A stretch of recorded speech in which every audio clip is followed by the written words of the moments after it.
Pasok na naman tayo, guys. Pasok na naman tayo kasi yung amo natin pinaaga tayo ngayon kaso parang late na naman. Kasi tagal ng tramway. Ayan.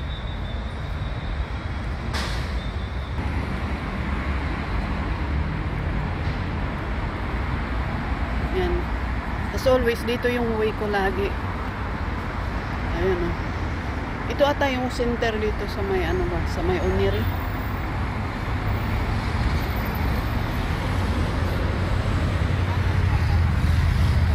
Ang ganda ng araw o.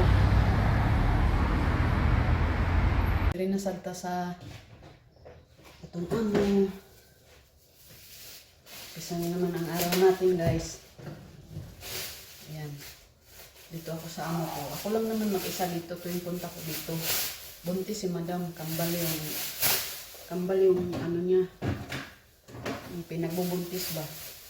Pero nagtatrabaho pa rin. Siguro ngayong July.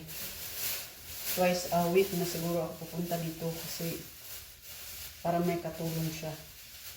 Sobrang bait nila. Itong amo ko na to, sobrang bait.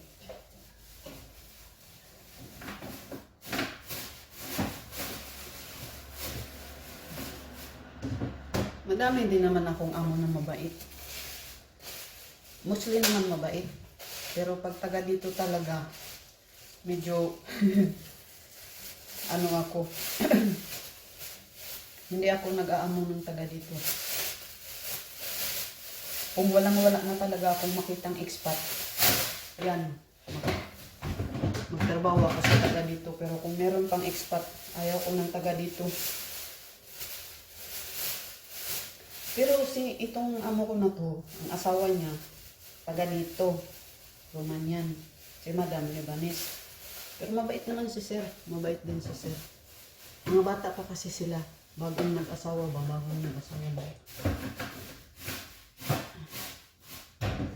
Ayan. Nakahanda ng aking saging. Maya-maya konti, kain ako. Ay, naku guys, kaya tingnan nyo naman, oh. Oh, ang aking face, lumulobo na naman. Tumaba tuloy ako ng sobra-sobra akong nagtrabaho. Ewan ko. Ang hugas ng plato, guys.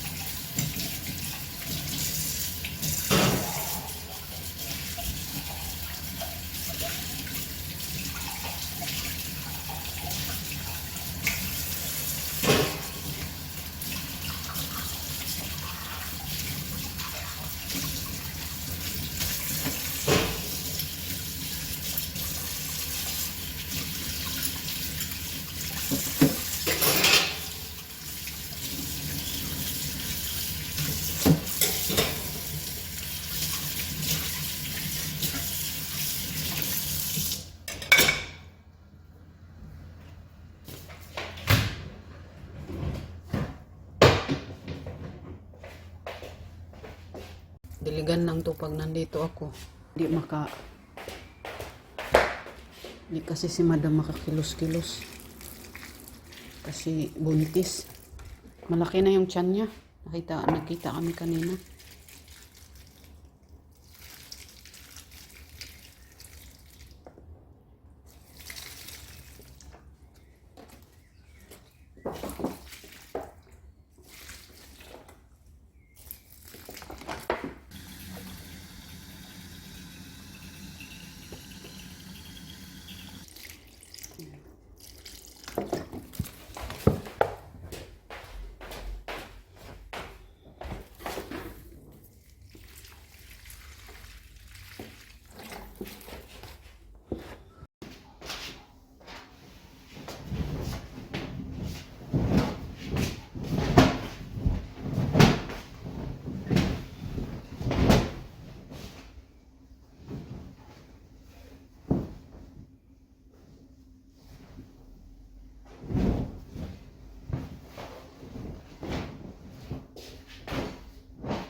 Kasarap sa feelings, guys, yung ka ba, pasok mo, meron na agad dito nakalagay.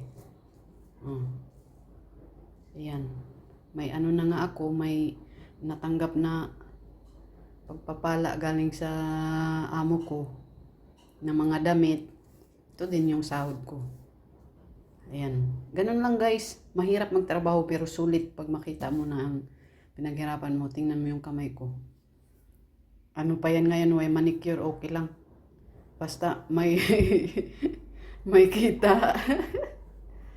Yan.